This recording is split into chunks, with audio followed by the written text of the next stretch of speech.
ভারত পাকিস্তানে গিয়ে champions trophy খেলতে চাইলো না, তখন ভোটাভুটিটা কেন হলো না? বাংলাদেশের ক্রিকেটের ভয়াবহ ক্ষতি হয়ে গেল। আপনার এটার কনসিকুয়েন্স কিন্তু অনেক দূর টানতে হবে। এবং তাদের তো প্রথম দিনই তাদের ম্যাচ, উদ্বোধনী ম্যাচটা তারা আসলে খেলবে, যেটা আসলে বলছেন যে পাকিস্তান এই মুহূর্তে সব থেকে বেশি আসলে অ্যাটেনশন সিক করার চেষ্টা করছে এবং সেটা তারা পাচ্ছেও।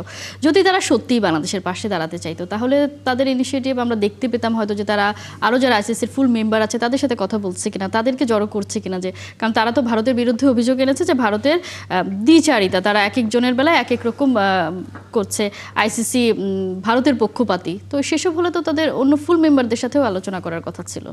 দেখেন যেই ভোটাভুটি হয়েছে সেই ভোটাভুটি নিয়ে আমার কাছে যেটা খুব সারপ্রাইজিং লাগে সেটা হচ্ছে যখন ভারত পাকিস্তানে গিয়ে চ্যাম্পিয়ন্স ট্রফি খেলতে চাইলো না, তখন ভোটাভুটিটা কেন হলো না?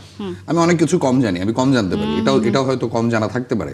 হয়তো এমন হতে পারে যে নতুন একটা রুলস হয়েছে যেটা আমি জানি না, যে বাংলাদেশের ভারত না যাওয়ার ক্ষেত্রে ভোটাভুটি হয়ে গেল, কিন্তু ভারত যখন পাকিস্তান যেতে চাইলো না সেখানে কোনো ভোটাভুটি হলো না, সেখানে স্ট্রেইট গ্রিন সিগন্যাল পেয়ে গেল ভারত যে ঠিক আছে আমরা পাকিস্তানে খেলবো না। তখনকার সিচুয়েশন তো এর থেকেও ডেঞ্জারাস ছিল, কঠিন ছিল। তখন কিভাবে আরেকটা নিরপেক্ষ ভেন্যুতে ভারত পাকিস্তান ম্যাচটা অনুষ্ঠিত হয়ে গেল?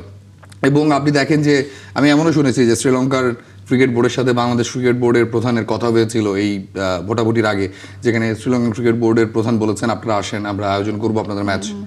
সেখানে গিয়ে কেন চিত্র পাল্টে গেল?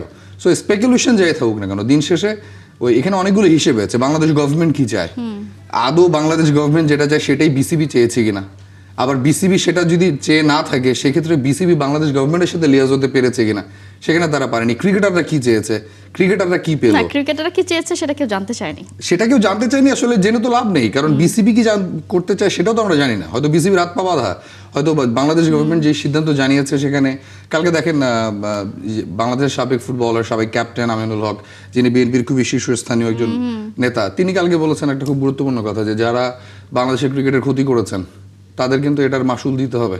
বাংলাদেশের ক্রিকেটের ভয়াবহ ক্ষতি হয়ে গেল।